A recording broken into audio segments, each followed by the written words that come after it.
শুভেচ্ছা সকলকে। আমি তৃপ্তায়ন, তোমাদের মাস্টারমশাই, আবার আজকে পুঁই মাচা গল্পের দ্বিতীয় পর্বে। পুঁই মাচা গল্পটা নিয়ে আমরা আগের দিন আলোচনা করছিলাম, এবং যেহেতু এটা আমাদের সিলেবাসের সবচেয়ে প্রথম গল্প, তাই আমরা এটা নিয়েই শুরু করেছিলাম। তো পুঁই মাচা গল্প সম্পর্কে বলতে গিয়ে আমরা এটাও বলেছিলাম যে আমরা এই গল্পটি নিয়ে মোট 5টি ক্লাস করব।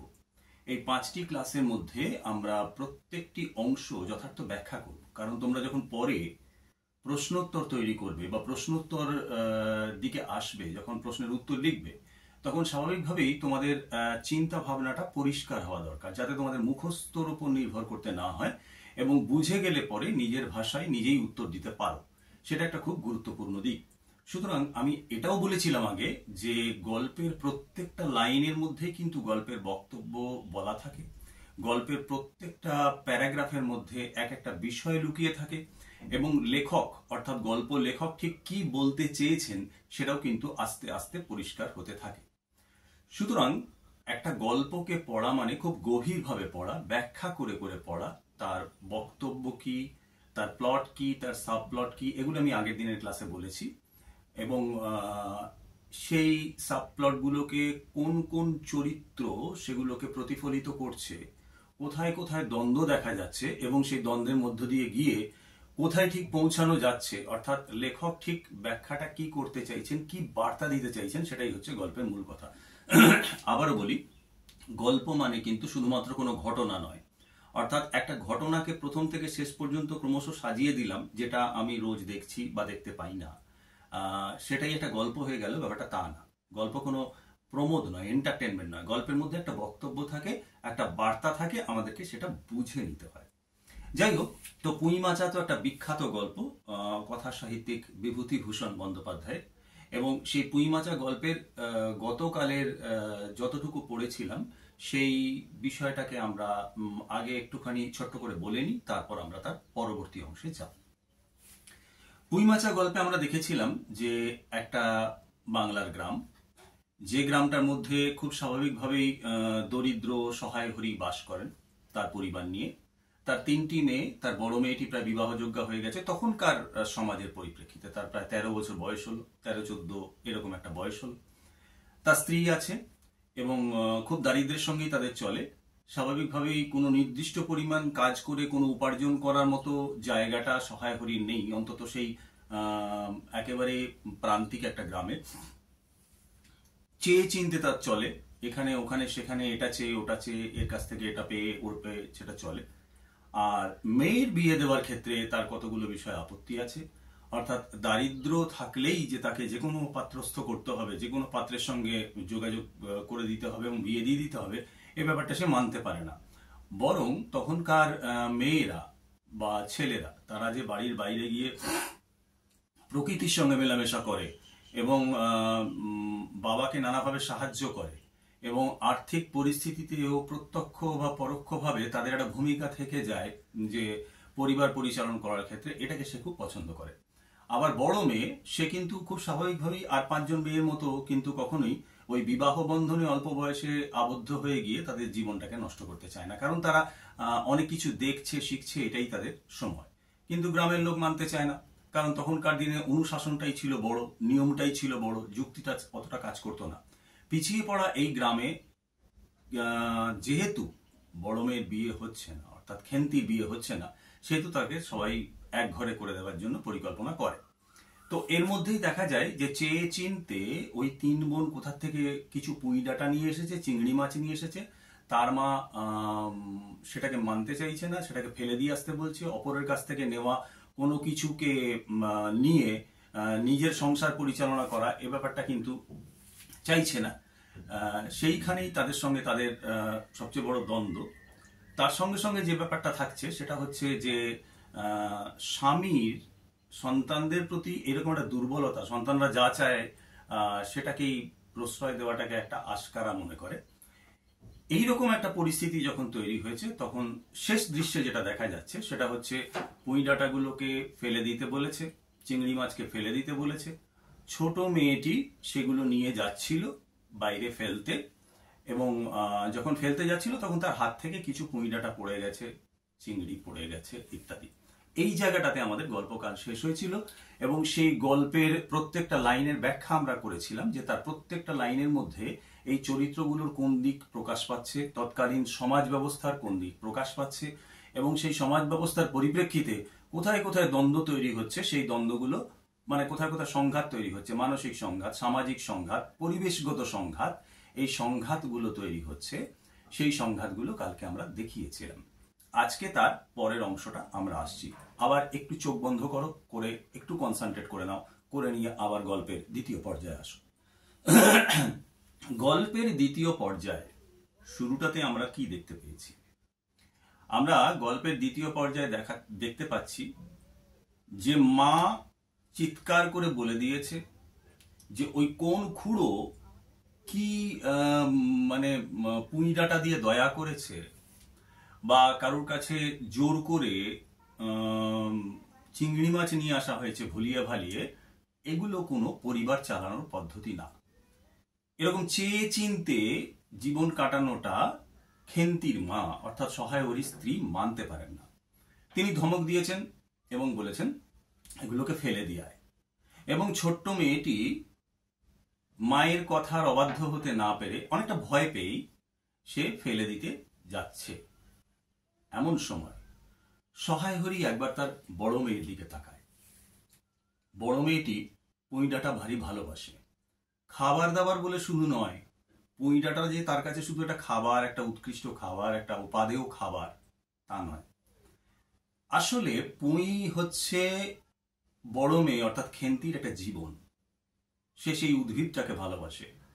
সে যেমন সেটাকে খায়, তার সঙ্গে সঙ্গে তার জন্ম দেওয়া, তাকে বিস্তৃত করা, তাকে লালন পালন করা, পুঁই ডাঁটাকে নিয়ে একটা স্বপ্ন সে দেখে। তার এই গোটা ভালোবাসাটা যেন পুঁই ডাঁটার উপরই পড়েছে, পুঁইয়ের উপরই পড়েছে। অর্থাৎ এইখানটাতে আমরা ধরে নিতে পারি যে লেখক কিন্তু পুঁই ডাঁটা থেকে পুঁই মাচা এই গোটা ব্যাপারটাকে কিন্তু ওই খেন্তির সঙ্গেই তুলনা করছেন।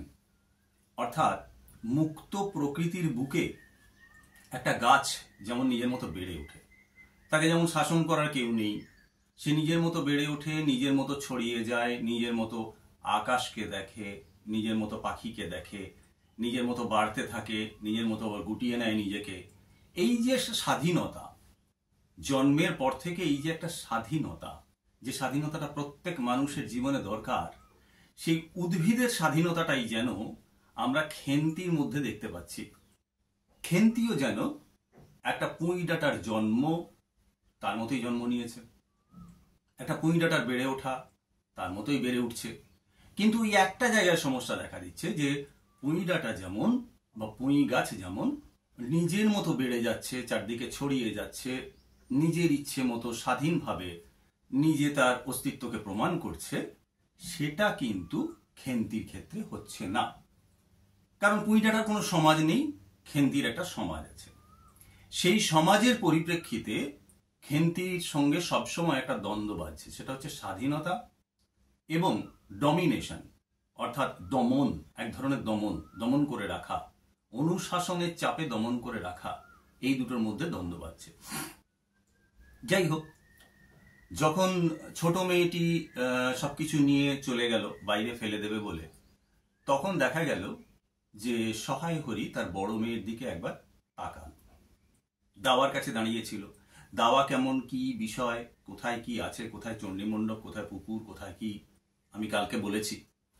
সেই দাওয়ার কাছে দাঁড়িয়ে আছে এবং সেই বড় মেয়ের মুখের দিকে তাকিয়ে সহায়হরির কষ্ট হলো। সে দেখল বড় মেয়ের চোখ দিয়ে জল পড়ছে। বড় মেয়ে বলতে তার 13 বছর বয়স, এমন কিছু বেশি নয়। এতখানি পুঁই ডাঁটার প্রতি তার ভালোবাসা, পুঁই ডাঁটাকে নিয়ে তার স্বপ্ন, এবং পুঁই ডাঁটা খেতে সে ভালোবাসে, পুঁই ডাঁটার সঙ্গে তার একটা অচ্ছেদ্য সম্পর্ক। সেই সম্পর্কটা যখন তার মেয়ে, তার মা যখন ভেঙে দিল মুহূর্তের মধ্যে, তখন সহায়হরি কিন্তু কিছুতেই সেটা মানতে পারল না। মনে মনে সে কন্যার চোখে জল দেখে সে তার স্ত্রীকে আর একবারের জন্য অনুরোধ করলো যে আহা ছেড়ে দাও না, এনেছে যখন তখন এগুলোকে ফেলে দিয়ে নষ্ট করে কি হবে, এইটুকু করে নাও, এইটুকু দিয়ে যা করার করে নাও, তারপরে নয় দেখা যাবে কি হবে, বাইরের জিনিস নেবে কি নেবে না ইত্যাদি। কিন্তু তার মা কিছুতেই রাজি নয়। সে নিজের জায়গাতেই দাঁড়িয়ে আছে এবং সে আবার প্রথাগত ভাষায় কথা বলছে। সে কি বলছে? মেয়েদের অত নোলা ভালো নয়। নোলা মানে কি? নোলা মানে হচ্ছে খাবারের লোভ। এই যে খাবারের লোভ বা যে কোনো ধরনের লোভ, এই লোভটা মেয়েদের ভালো নয়। কেন ভালো নয়? ছেলেদের তালে ভালো, মেয়েদের তালে ভালো নয়, ব্যাপারটা কি? ব্যাপারটা হচ্ছে সেই সময়কার সমাজ ব্যবস্থায় মেয়েরা ছিল অনেক বেশি অবদমিত। জন্মের পর থেকে কখন শ্বশুরবাড়ি যাবে তার একটা পরিকল্পনা চলতো। সে খুব অল্প বয়সেই তাদের বিবাহ হয়ে যেত। ফলে নতুন পরিবেশে গিয়ে তারা নিজেরা সেই খাবার স্বাধীনতাটা পাবে কিনা এমন তো কোনো গ্যারান্টি নেই। তাই স্বাভাবিকভাবেই মেয়েদের অত নোলা ভালো না এরকম একটা প্রবাদ বাক্য তৈরি করে নিয়েছে, বা এরকম একটা স্বতঃসিদ্ধ বাক্য তৈরি করে নিয়েছে। এটাই নিয়ম, এটাই অনুশাসন যে মেয়েদের নোলা ভালো নয়। অতএব কিছুতেই ওটা নেওয়া যাবে না। এপাড়া ওপাড়া ঘুরে এখান থেকে ওখান থেকে যে যা পাবে তাই নিয়ে আসবে, এই দয়ার দাক্ষিণ্যে বেঁচে থাকতে হবে, এই জিনিসটা চলবে না। আর তাছাড়া যারা দিয়েছে তারা তো দয়া করে দিয়েছে। ভালো পুঁই শাকটা দিয়েছে কি? হলুদ হয়ে যাওয়া মোটা পুঁই শাকটা তাকে দিয়েছে।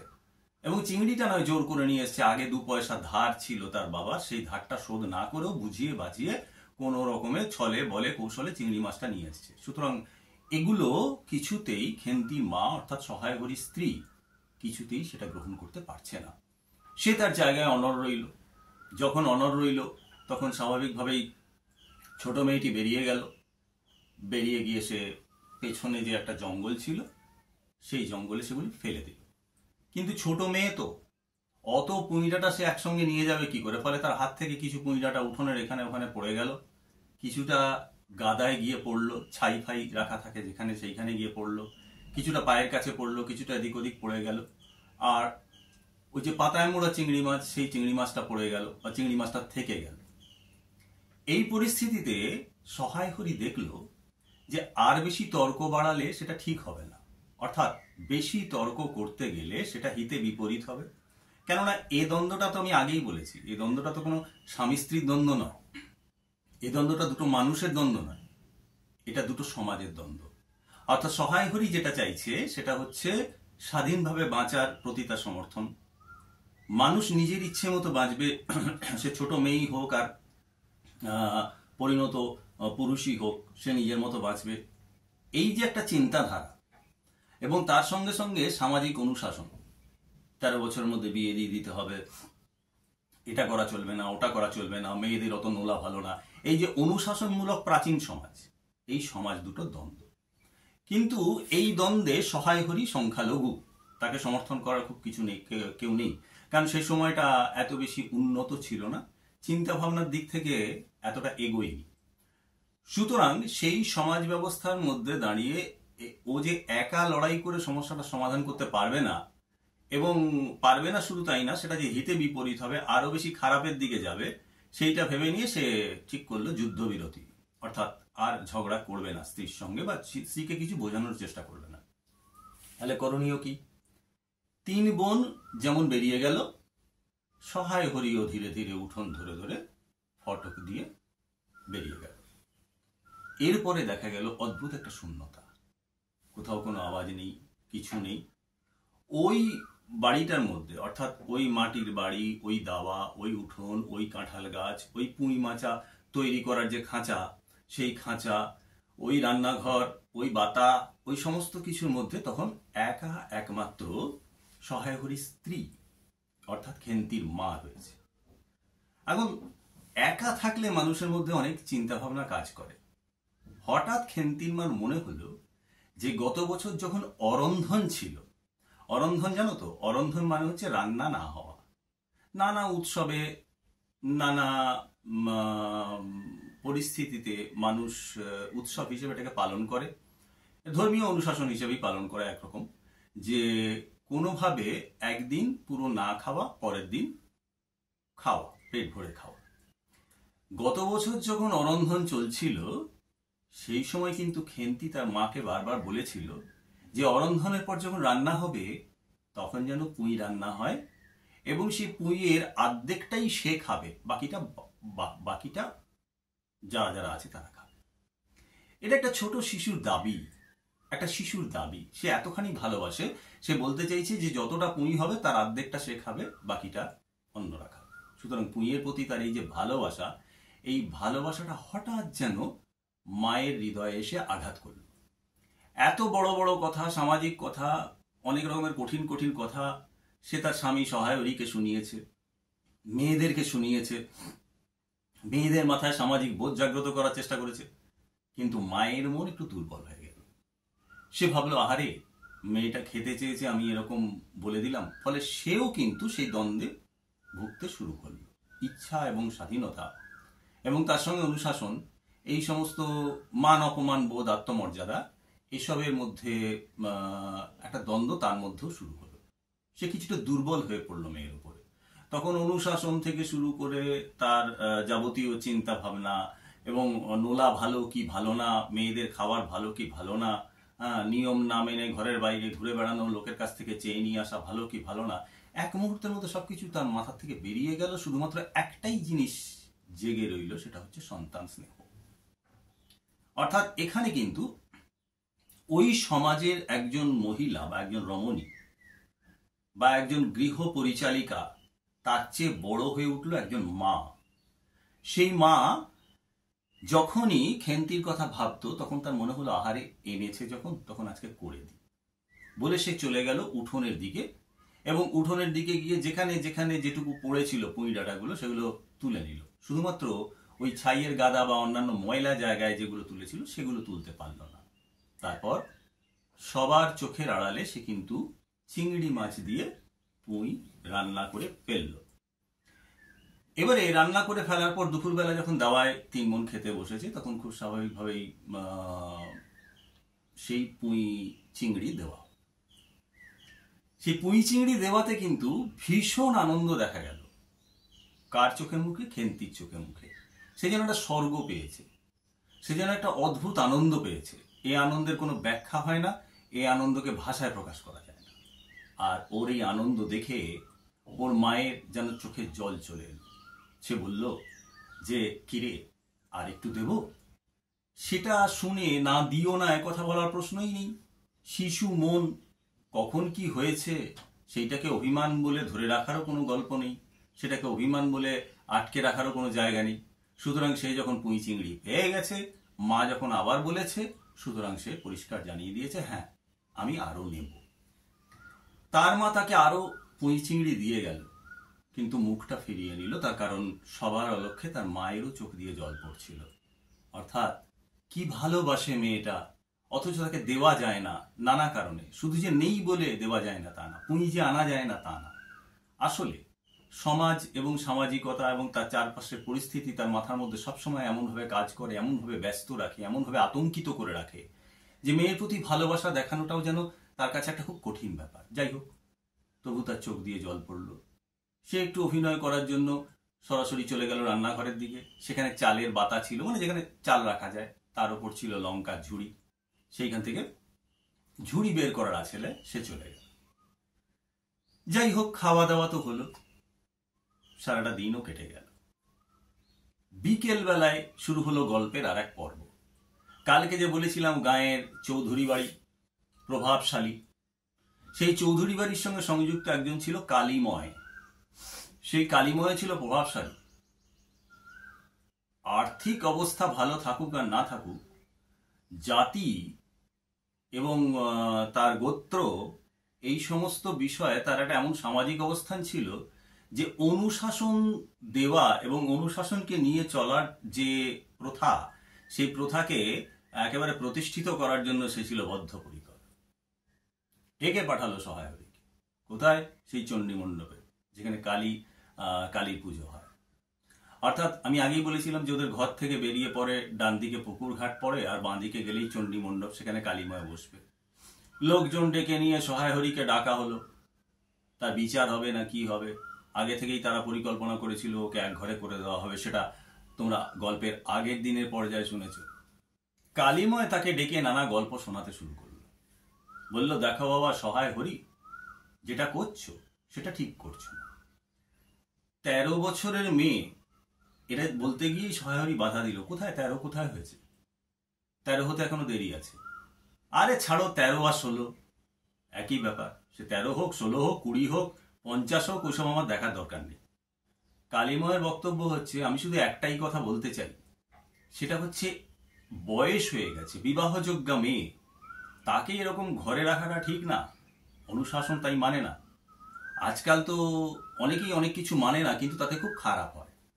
এই যেমন গাঁয়ের কেষ্ট মুখুজ্জে, সে কিন্তু ওই ভালো ছেলে খুঁজবো, ভালো ছেলে খুঁজবো, ভালো ছেলে খুঁজবো, ভালো ছেলের সঙ্গে বিয়ে দেবো, এই করতে করতে মেয়েটার বয়স এমন জায়গায় পৌঁছে গিয়েছিল যে শেষ পর্যন্ত মেয়েটার পাত্রই পাওয়া যাচ্ছিল না।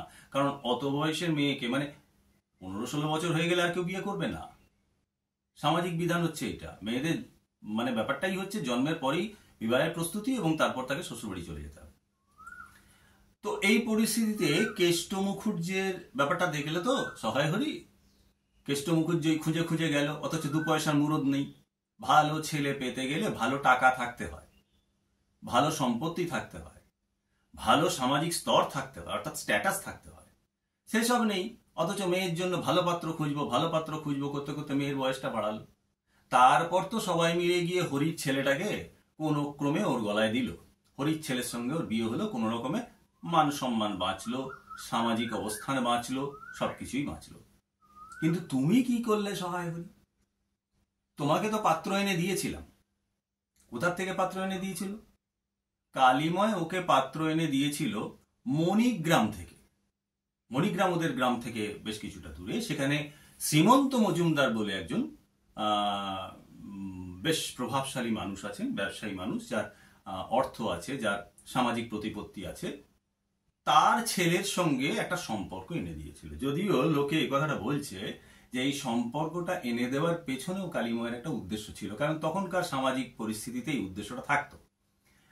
কালিময় নাকি প্রচুর টাকা ধার করেছিল শ্রীমন্ত মজুমদারের কাছে, আর শ্রীমন্ত মজুমদারের কাছে টাকা ধার করে সেই টাকা শোধ করতে পারছিল না। যখন সেই টাকা কোনোভাবেই শোধ করতে পারছে না, তখন একেবারে উকিলের নোটিশ আসার মতো পরিস্থিতি তৈরি হলো। তখনকার যা হতো, যে তখনকার আইন আদালত থানা থাকতো 200 কিলোমিটার দূরে। এইরকম একটা পরিস্থিতিতে একটা গোপন শর্ত হয়েছিল যে শ্রীমন্তের ছেলের বিয়েটা দিয়ে দিতে হবে, এবং সেটা কালিময় ব্যবস্থা করবে। এখন ঘটনা হচ্ছে, এই ঘটনা সত্যি কি মিথ্যা জানি না, কেউ কেউ বলে অপপ্রচার, কেউ কেউ বলে ঘটনা। কিন্তু আসলে কি হয়েছিল, আসলে ওই যে মণিগ্রামের শ্রীমন্ত মজুমদারের ছেলে, সে একটি অতি বাজে ছেলে। গ্রামেরই কোনো একটি মেয়েকে খুব বেশি ব্যতিব্যস্ত করার জন্য সে গ্রামের মানুষের কাছে মার খেয়েছিল। মার খাবার পরে তাকে শয্যাশায়ী থাকতে হয়েছিল বহুদিন। ফলে তার সামাজিক সম্মান গিয়েছিল। যেহেতু তার বাবার টাকা পয়সা আছে, যেহেতু সামাজিক প্রতিপত্তি আছে, স্বাভাবিকভাবে সেটা নিয়ে খুব বেশি জল গড়ায়নি, কিন্তু তাকে মেয়ে দিতে কেউ রাজি হলো না। এটা সহায় হরির প্রথমে জানা ছিল না। কালিময় যখন সমস্ত ব্যবস্থা করলো, তখন আশীর্বাদও হয়ে গেল। আশীর্বাদ হয়ে যাওয়াটাকে বলা হয় উৎসর্গ হয়ে গেছে। মেয়ে উৎসর্গ হয়ে গেছে, এখন 7 পাক বাকি। 7 পাক জানো তো? বিয়ের সময় একটা নিয়ম আছে হিন্দু বিবাহ পদ্ধতিতে, যে বরের চারপাশে পিঁড়িতে করে মেয়েকে নিয়ে 7 পাক ঘোরানো হয়, এবং তারপরে ওই কখনো কখনো বরের সঙ্গেও ঘোরানো হয়। এইটা হচ্ছে 7 পাকে বাঁধা হয়। সেই বাঁধাটাই হচ্ছে বন্ধনের প্রতীক, স্বামী স্ত্রী বন্ধনের প্রতীক। তো এই 7 পাক হতে আর তো বাকি নেই, উৎসর্গ হয়ে গেছে, মানে বিয়ে অর্ধেক হয়ে গেছে, আর অর্ধেক বাকি।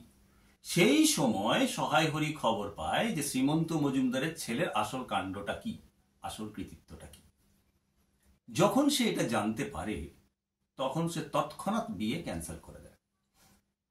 চিন্তা করে দেখো, ওই সময় যেখানে অনুশাসনটাই মূল কথা, যেখানে সমাজের বিধান যারা দিচ্ছে তাদের বক্তব্যটাই যেখানে মূল কথা, সেইখানে একক সিদ্ধান্ত নিয়ে সরাসরি মেয়ের ভালোর কথা কল্পনা করে সহায় হরি কিন্তু নিজের মেয়ের বিয়ে বাতিল করে দিল, যে না, এই ছেলের সঙ্গে আমার মেয়ের বিয়ে হবে না, ভালো ছেলে খুঁজবো, ভালো ছেলের সঙ্গে বিবাহ দেব।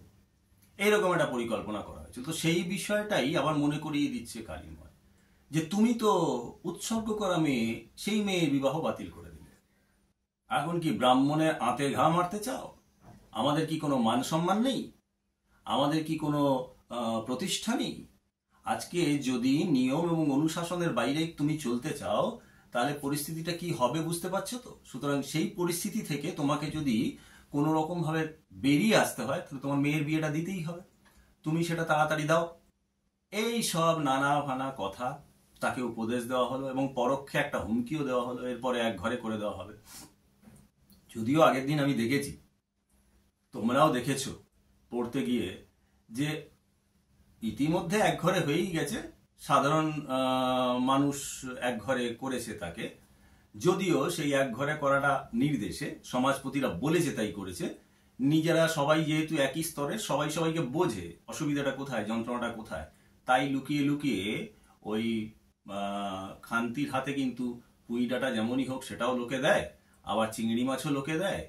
ওকে ডাকে, ওদের বাড়িতে ডাকে, পারস্পরিক সম্পর্কটা কিন্তু তলে তলে থেকেই যায়। অর্থাৎ দেখা যাচ্ছে যে সমাজপতিরা যাই অনুশাসন চাপিয়ে দিক না কেন, এটা এমন একটা যুগ যেখান থেকে ধীরে ধীরে স্বাধীনতা প্রিয়তা, আত্মস্বাতন্ত্র্যবাদ, মানুষের একা বেঁচে থাকার অধিকার, তার স্বাধীনতা, এই যে ধারণাটা, এই ধারণাটা কিন্তু ধীরে ধীরে জায়গা পাচ্ছে। কিন্তু প্রাচীন অনুশাসনমূলক সমাজ ব্যবস্থা সেটা কিন্তু ধীরে ধীরে সরে যাচ্ছে। এই একটা সময় আমরা পেয়েছি।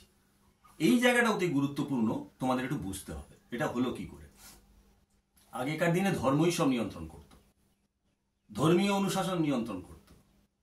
প্রাচীনকালে কোনো অনুশাসন ছিল না। ঈশ্বর সাধনা এবং তার বিভিন্ন পদ্ধতি এবং তাকে নিয়ে দর্শন চিন্তা, এগুলো সম্পূর্ণ ছিল মানুষের নিজস্ব ব্যক্তিগত ব্যাপার। পরবর্তীকালে কিছু ধর্মধ্বজাধারী এবং তারপরে কিছু কিছু অনুশাসন ধ্বজাধারী, তাদের নিজের সমাজের লাভের জন্য নানা রকম লাভ, ঐহিক লাভ, পারলৌকিক লাভ, আর্থিক লাভ, সামাজিক লাভ, প্রতিপত্তির লাভ ইত্যাদি লাভ, আর্থিক লাভ, এসবের জন্য তারা ধর্মকে বিকৃত করতে করতে এই জায়গায় নিয়ে এসেছিল। সেই জন্যই সতীদাহ, সেই জন্যই গঙ্গাসাগরে সন্তান বিসর্জন, সেই জন্যই গৌরীদান প্রথা, সেই জন্যই ডাইনি প্রথা, এসব প্রথাগুলো তৈরি করেছিল তারা নিজেদের সুবিধের জন্য। কিন্তু ধীরে ধীরে রাজা রামমোহন রায়, ঈশ্বরচন্দ্র বিদ্যাসাগর বা নবজাগরণের সেই যে সময়টা, সেইখানে ইংরেজের যে ধ্যান ধারণা, যে ধ্যান ধারণাটা ফরাসি বিপ্লব থেকে এসেছিল, স্বাতন্ত্র্যবাদের ধারণা, আত্মস্বাতন্ত্র্যবাদের ধারণা, স্বাধীনভাবে বেঁচে থাকার ধারণা, নিজের ইচ্ছে মতো জীবন কাটানোর যে ধারণা, সেই ধারণা কিন্তু ইংরেজ এনে ঢুকিয়েছিল এই সমাজে।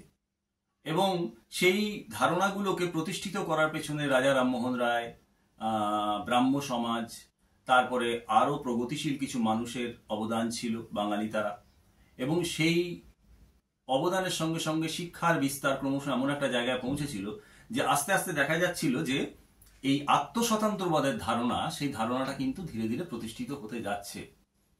কিন্তু এটা এমন একটা সময়, অর্থাৎ পুঁই মাচা গল্পটা এমন একটা সময় যখন কিন্তু আত্মস্বাতন্ত্র্যবাদ প্রতিষ্ঠিত হয়ে যায়নি, অনুশাসনের সঙ্গে স্বাতন্ত্র্যবাদের একটা দ্বন্দ্ব চলছে, স্বাধীনতা বোধের একটা দ্বন্দ্ব চলছে। কিন্তু পরিস্থিতি এমন হয়েছে যে স্বাধীনতার পক্ষে দাঁড়ানোর মতো ক্ষমতা হয়েছে সাধারণ মানুষের। তাই সহায় হরি কিন্তু সেইটাকে বাতিল করতে পেরেছিল। এক ঘরে করব বললেই এক ঘরে করে দেবো, এটা হয় না। কারণ আমি আগেই বলেছি, সমাজের সেই স্তরের সমস্ত মানুষ যারা সহায় হরির মতোই কষ্ট করে দিনাতিপাত করে এবং নিজেরা বেঁচে থাকার চেষ্টা করে, তারা কিন্তু একে অপরের অবস্থাটা বোঝে। সমাজপতি বলে দিল, সঙ্গে সঙ্গে পারস্পরিক সম্পর্ক নষ্ট হয়ে গেল, এটা কিন্তু হওয়া ধীরে ধীরে বন্ধ হতে শুরু করলো অষ্টাদশ শতাব্দীর শেষের দিকে। যাই হোক, কালী মন্দিরে সেই বিধান হলো, সেই সব কথাবার্তা হলো, হওয়ার পরে ফিরে এলো যে যার মতো শীতকাল। এই শীতকালে এরকম করেই দুটো দিন কেটে গেল, দৈনন্দিন জীবন মানুষের কাটে সেরকম কেটে গেল। এই কেটে যাওয়াটা কিরকম, সেটা হচ্ছে সহায় হরি স্ত্রী রোজ যেমন রান্না করা, বাসন মাজা, ঘর দোয়ার পরিষ্কার করা, উঠান ঝাড় দেওয়া, পারিবারিক কাজকর্ম করা ইত্যাদি, বা কখনো কখনো এর ডাকে ওর ডাকে গ্রামের এ বাড়িতে ও বাড়িতে যাওয়া, কিংবা পুকুর ঘাটে স্নান করতে যাওয়া ইত্যাদি, জামা কাপড় এনে শুকোতে দেওয়া, এই সমস্ত পারিবারিক কাজের মধ্যে দুটো দিন তার কেটে গেল।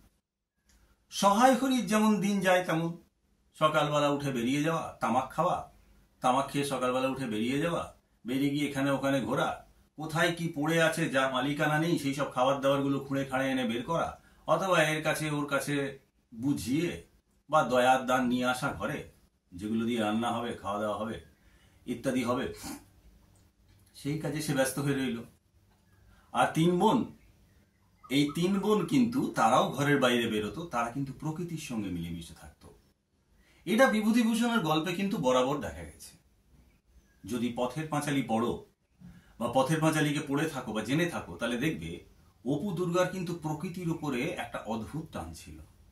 বাড়ি থেকে বেরিয়ে এ বন ও বন, গ্রামের এ পথ ও পথ, এ আলপথ ও আলপথ হয়ে দূরে দূরে যত দূরে যাওয়া যায় সে দূরে চলে যাওয়া, সেখানে কাশ বনের ওপার থেকে রেল লাইনের উপর দিয়ে প্রথম ট্রেন যেতে দেখা, এই যে পৃথিবীকে চোখ খুলে দেখা প্রকৃতির মধ্য দিয়ে ঘরের বাইরে বেরিয়ে, এটা ছিল তখনকার দিনের সেই অবস্থার মানুষের, সেই অবস্থার ছোট ছোট শিশুদের একটা অদ্ভুত রকমের নেশা। খেয়াল করে দেখবে আমাদের প্রজন্ম, অর্থাৎ আমি যে আজ তোমাদের শিক্ষক, আমরা যখন ছোট ছিলাম আমাদের কিন্তু এই জিনিসটা ছিল। আমরা কিন্তু স্কুলে পড়াশোনার বাইরে বাকিটা প্রকৃতির মধ্যেই থাকতাম। স্কুলে পড়াশোনা, ঘরে পড়াশোনা বা ঘরের নিয়ম কানুন পালন করে নিয়ে আমরা খেলতে যেতাম। আমরা ফাঁক পেলেই এরকম আমাদের পাড়ায় আশেপাশে বন জঙ্গল ঝোপ থাকতো, সেখানে গিয়ে পুটুস ফল, সেখান থেকে এই করা, আমড়া গাছ থেকে আমড়া পাড়া, কিংবা কাঁচা আম পাড়া, কাঁচা আম কেটে নুন দিয়ে দুপুরবেলা খাওয়া, কিংবা স্কুল থেকে ফেরার পথে আবার সেই জঙ্গল, সোজা রাস্তা থাকতেও সেই জঙ্গল ফঙ্গল দিয়ে আসা। একটা প্রকৃতির উপরে আমাদের অদ্ভুত সময় ছিল। কিন্তু সময় বদলে গেছে। এখন তো মানুষ পুরোটাই মোবাইলে আর কম্পিউটারের মধ্যে নিজেকে ঢুকিয়ে নিয়েছে। আর ওসব জঙ্গল টঙ্গলও নেই। সেই সব জঙ্গল টঙ্গল সরে গিয়ে বাড়ি হচ্ছে, নতুন গ্রাম হচ্ছে, সভ্যতা তৈরি হচ্ছে। আর শহর কলকাতা এবং অন্যান্য নাগরিক জীবনে তো বিরাট বিরাট অ্যাপার্টমেন্ট তৈরি হচ্ছে। ফলে সে পরিস্থিতি আর সে সুযোগ নেই। তোমাদের মতো প্রজন্মের মানুষরা সেই জিনিসটাকে দেখোনি। সেটাকে দেখা এবং সেই আনন্দটা পাওয়ার জন্য পুঁই মাছের মধ্যে আরো ভেতরে ঢুকতে হবে। স্বাভাবিকভাবে ওই তিন বোন এই দুটো দিন ওইভাবেই কাটালো। ঘর থেকে বেরিয়ে যাওয়া, বেরিয়ে গিয়ে পুকুর ঘাটে যাওয়া, সেখানে কিছুক্ষণ দুষ্টুমি করা, সেখান থেকে আবার চণ্ডী মণ্ডপের দিকে যাওয়া, চণ্ডী মণ্ডপ থেকে আবার সোজা কিছুটা গিয়ে বাঁ দিকে ঘুরে যাওয়া বামুন পাড়ার দিকে। সেই বামুন পাড়ার দিকে যেতে যেতে পাশে আশশেওড়া থেকে শুরু করে নানা রকমের জঙ্গলপূর্ণ গাছ, সেই সব গাছের মধ্যে ঢুকে যাওয়া, সেখানে পাখি দেখা, সেখানে নানা রকমের ফল মূল ইত্যাদিগুলো সংগ্রহ করা, সেগুলোকে খাওয়া, তারপর দুলে পাড়া বাগদি পাড়া হয়ে অন্য গ্রামের দিকে যাওয়া, মাঝখানে বিরাট ক্ষেত, সেই সব ক্ষেতগুলোতে একেবারে প্রকৃতির সঙ্গে শীতকালের রোদে মিলে মিশে একেবারে কখনো শুয়ে পড়া, কখনো দাঁড়ানো, কখনো ছোটা, কখনো ছোঁয়াছুঁয়ি খেলা। এই অদ্ভুত রকমের একটা জীবন তারা চাইতো, যে জীবনটার মধ্যে কোনো রকমের লোভ ছিল না, কোনো রকম আর্থিক বা ইহলৌকিক পারলৌকিক কিছুই ছিল না, শুধুই মানসিক ইচ্ছে। এই তিন বোন সেটাই করে বেড়াত। তো দুটো দিন কাটলো। দুটো দিন কাটার পর সকালবেলা, শীতকাল, হালকা রোদ্দুর এসেছে, সেটা লেবু গাছের মধ্য দিয়ে এসে উঠোনে পড়েছে। সেই উঠোনে রোদ্দুরটার মাঝে সহায় হরি সকালবেলা দাঁড়িয়ে আছে এবং দাঁড়িয়ে দাঁড়িয়ে ভাবছে যে আজকের দিনটার পরিকল্পনা কি এবং আজকের দিনটাকে কিভাবে পূরণ করা যায়, আজকে কি কি কাজ থাকতে পারে। এর মধ্যেই কিন্তু সহায় হরির সঙ্গে তার বড় মেয়ের একটা চুক্তি হয়ে গিয়েছিল। ওই অবস্থায় থাকতে থাকতে দেখা গেল যে সহায় হরির স্ত্রী অর্থাৎ খেন্তির মা, সে বেরিয়ে গেল ঘাটে স্নান করতে। জামা কাপড় নিয়ে এসে স্নান করবে, ভেজা জামা কাপড় নিয়ে এসে মেলবে, ইত্যাদি ইত্যাদি এসব করবে। যেই না বেরিয়ে গেল, অমনি সঙ্গে সঙ্গে খেন্তি চুপচাপ করে তার বাবার কাছে এলো। এসে বলল, বাবা যাবে না? মানে আমাদের যে পরিকল্পনা ছিল যেখানে যাবার, সেখানে যাবে না? তখন তার বাবা তাকে বলছে যে হ্যাঁ যাবো তো। খেন্তি বলছে, মা তো নেই, মা স্নান করতে বেরিয়ে গেছে, এই ফাঁকে আমরা বেরিয়ে যাই, চলো।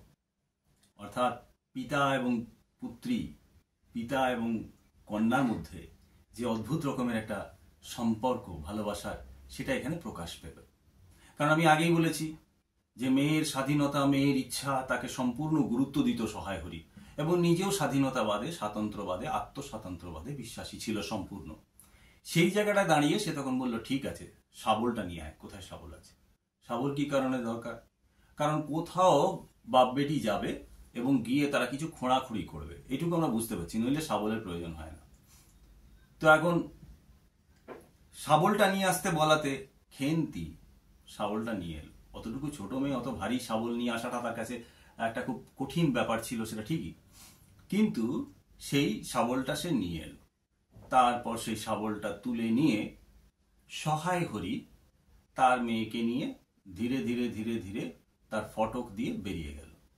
বেরিয়ে কোথায় গেল সেটা আমরা এখন বুঝবো না, পরের অংশে আমরা বুঝবো। শুধু এইটুকু বলে রাখি যে তারা বেরিয়ে গিয়ে পুকুর ঘাটের পাশ দিয়ে, চণ্ডী মণ্ডপের পাশ দিয়ে বাঁ দিকে ঘুরতেই যে আশাওড়ার বন, সেই আশাওড়ার বনের দিকে তারা চলে গেল। এই আশাওড়ার বনের অবস্থাটা কি, তোমরা একটা জিনিস দেখবে যে অনেক কিছু বিভূতিভূষণের গল্পে থাকে, অনেক কিছু বলতে গাছগাছড়ার কথা যাদের আমরা চিনি না। আমরা কিছু পরিচিত গাছ, আম, জাম, কাঁঠাল ইত্যাদি ইত্যাদি, বা তার চেয়েও বেশি চেনে অনেক মানুষ। এলাকাগত গাছ কিছু হয়, বিভিন্ন জায়গায় গাছ ফুল নানা রকম হয়ে থাকে, সেগুলো তারা চেনে। কিন্তু জঙ্গলের মধ্যে ছোট ছোট জঙ্গলি ফুল, ছোট ছোট জঙ্গলি গাছ, তার প্রজাতি কি, তার নাম কি, তার গুণাগুণ কি, তার ফলাফল কি, এগুলো কিন্তু বিভূতিভূষণ জানতেন, কারণ তিনি জঙ্গল ভালোবাসতেন এবং জঙ্গলেই ঘোরাঘুরি করতেন। এই যে ঘোরাঘুরি করা, তার একটা প্রভাব কিন্তু এখানে এসে পড়েছে, অর্থাৎ সহায়হরির উপর পড়েছে। দেখতে পাচ্ছ তো, সহায়হরি তার নিজস্ব সৃষ্ট একটা চরিত্র। সহায়হরি কি করলো, সহায়হরি তার মেয়েকে নিয়ে চলে গেল ওই আশাওড়ার ঝোপে। সেইখানে গিয়ে দেখা গেল যে আশাওড়ার ঝোপ চারদিকে, অর্থাৎ গুল্ম জাতীয়, কাঁটা জাতীয় কিছু গাছ, তার মধ্যে কিছু বড় বড় গাছ, একটা জঙ্গল মতো হয়ে আছে। সেইখানে সেজোঝোলা বলে এক ধরনের পাখি আমড়া গাছের এডাল থেকে ওডালে ঘুরে বেড়াচ্ছে। এটাও কিন্তু প্রতীক, মুক্তির প্রতীক, স্বাধীনতার প্রতীক। অর্থাৎ এক ডাল থেকে আরেক ডালে ঘুরে বেড়ানোর এই যে ব্যাপারটা, সেই রকমই স্বাধীনতার বোধটা নিয়ে সহায়হরি আর তার মেয়ে সেই আশাওড়ার ঝোপে ঢুকলো। ঢুকে এবার কি করলো সেটা পরের কথা, কিন্তু এবার আবার চলে আসছি আমরা সহায়হরির বাড়িতে। ঠিক সেই সময় দেখা যাচ্ছে সহায়হরির স্ত্রী ফিরে এসেছে। সে কোথায় গিয়েছিল, সে গিয়েছিল ঘাটে স্নান করতে। ঘাটে স্নান করতে গিয়ে সে ফিরে এসেছে এবং সঙ্গে সে নিয়ে এসেছে ভেজা জামা কাপড়। সেই ভেজা জামা কাপড়গুলোকে এবার সে শুকোতে দিচ্ছে, বিভিন্ন জায়গাতে শুকোতে দিচ্ছে। একবার আবার কল্পনা করে নাও, সেই যে তাদের বাড়ি, সেই বাড়িতে একদিকে বড় ঘর, অর্থাৎ 2-3টে ঘর, তার সামনে দাওয়া, বাঁশের খুঁটি চাল ধরে আছে, তার ওই পাশে রান্নাঘর, এবং তার চারপাশে যে বাউন্ডারি, সেই বাউন্ডারিটা শুধুমাত্র ওই ঝোপঝাড়ের গুল্ম দিয়ে তৈরি। এক পাশে পুঁই মাচা করার চেষ্টা, মাঝে একটা কাঁঠাল গাছ, এবং তার সঙ্গে সঙ্গে আরো কিছু গাছপালা ওইদিকে বাঁধা, ওইদিকে হচ্ছে তোমার ছাই রাখার জায়গা, কিছু ময়লা টয়লা রাখার জায়গা, ইত্যাদি ইত্যাদি মোটামুটি তৈরি হয়েছে। সেইখানে সে কাপড় মেলছে। এমন সময় হঠাৎ করে ছোট্ট একটা মেয়ে ফটক দিয়ে এসে ঢুকল। এই মেয়েটির নাম দুর্গা।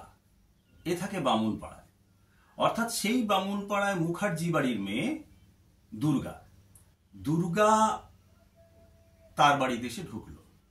একটা জিনিস কিন্তু খেয়াল রাখতে হবে, সেটা হচ্ছে দুর্গা বামুনপাড়ার মেয়ে, তার মানে সে কিন্তু ওই বামুনপাড়া দিয়ে সোজা বেরিয়ে ডান দিকে ঘুরে চণ্ডীমণ্ডপ পেরিয়ে, পুকুর ঘাট পেরিয়ে যখন ফটক দিয়ে এসে ঢুকেছে, তখন কিন্তু সেই আশাওড়ার ঝোপের পাশ দিয়েই এসেছে। যে আশাওড়ার ঝোপে সহায়হরি আর তার বড় মেয়ে খেন্তি, তারা কিন্তু ঢুকেছে শাবল নিয়ে। কি জন্য ঢুকেছে সেটা এখন আমরা জানি না।